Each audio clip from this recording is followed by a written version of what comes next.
got me.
Go, get up.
that the map maker who worked in this space, he went mad. He barricaded himself inside. So when they were opening it up for the tavern, they actually had to shoot a cannonball through the wall, and you can still see where it's embedded.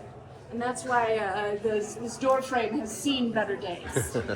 But yes, this will be a standing room only space for our guests. They will be mixing in with other parties. But there's a lot of fun details in this room. And then, is there any other named rooms, or just? So this here be the mess hall. So named because our friends, when they moved into this tavern, of course they took it over from the Spanish soldiers, right? And this is where they would eat, in the mess hall. And then over here, the refined life is for our captain's quarters. And then you may notice, it's kind of cruel of us, we put our Imagineers in the break. Yeah, so the space itself is a combination of several existing spaces. So this was the Pirates League, this was part of Q, this was part of the merchandise shop. But here within the fort and within our storyline, Captain Mary has created this bar, but she is off on her rum running adventures. So we have Rummy, her first mate, who is left in charge and makes sure that all of our guests and other pirates and crew all stays in line. Every 7 to 8 minutes, there's going to be interactive experiences that come alive. There are some that are all bar. Our Barker Bird will come out and interact with the crew, and there'll be special effects and lighting and audio moments throughout. And there are also effects that take place that are localized to different areas of the bar. So it's definitely a unique experience that you can come back and experience another slightly different experience. Yeah, it's an immersion, and so all of the effects that you see happen at different times. So every time you come back, you may get a different experience in this space.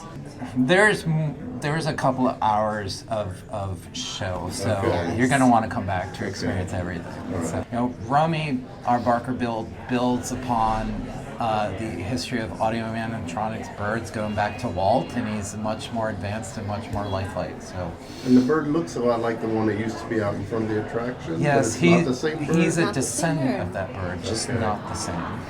And I know that original animatronic, I think, is in archives now. So. I know exactly where he is. He's here in Florida. So. But it's not the same one. It was a Recreated, much more advanced technology. Yeah, There's lots of Easter eggs throughout. In fact, most of the artwork and the props come from the movie sets. Okay, nice. Starting over here, we have our Arlen provisions. So this is our chips and dips. We have 3 different chips. We have our plantain, our blue corn tortilla, and our toasted flatbread. And then we serve that with 4 different dips for you to mix and match flavors. We have our mango chutney, our spiced guava dip, one of my favorites, our garlic chimichurri, nice and savory. And then in the center overall, we have our zesty culantro dip. Okay, so a lot of different flavors, textures, sweet, salty, crispy, it hits all the notes. Down here we have our Kraken's Catch. So this is a super themed, very fun marinated octopus salad. A lot of lemon and lime, avocado, peppers, olives, all those flavors are marrying in there, and then we have our Kraken's tentacle just coming out from the depths of it all. And then finish with a piquillo pepper almond foam on top. And then over here we have our Cook's Griddle Cake. This is our hot option on the menu. We have 2 versions of it. This one over here is our braised chipotle chicken. It has Fresno chilies, cilantro, melted cheese, and then topped up with some cotija and lime.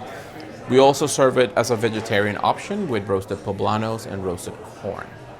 We loved about this program was curating something for pirates of all ages. So when you think about what you saw up here, we have the Cursed Treasure, which is a fun play on maybe something that's a little more familiar for young pirates with cookies and cream and foam, as well as the Treasure Trove. So who doesn't love when you can combine something together and get a beverage with a few light bites for the children to enjoy.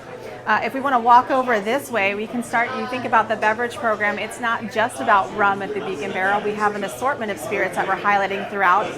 For certain, we actually had the hibiscus rum punch, followed by the The barrels ablaze, so a little bit more smoky, a little bit more mezcal coming forward through that with some chili accents.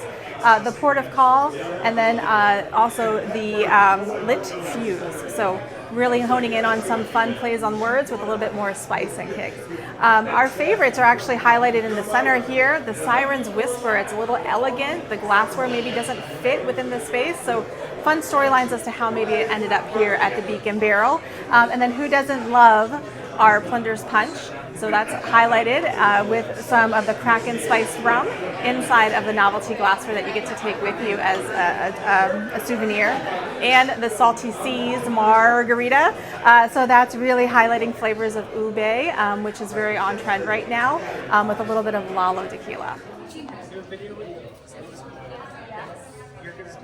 Oh my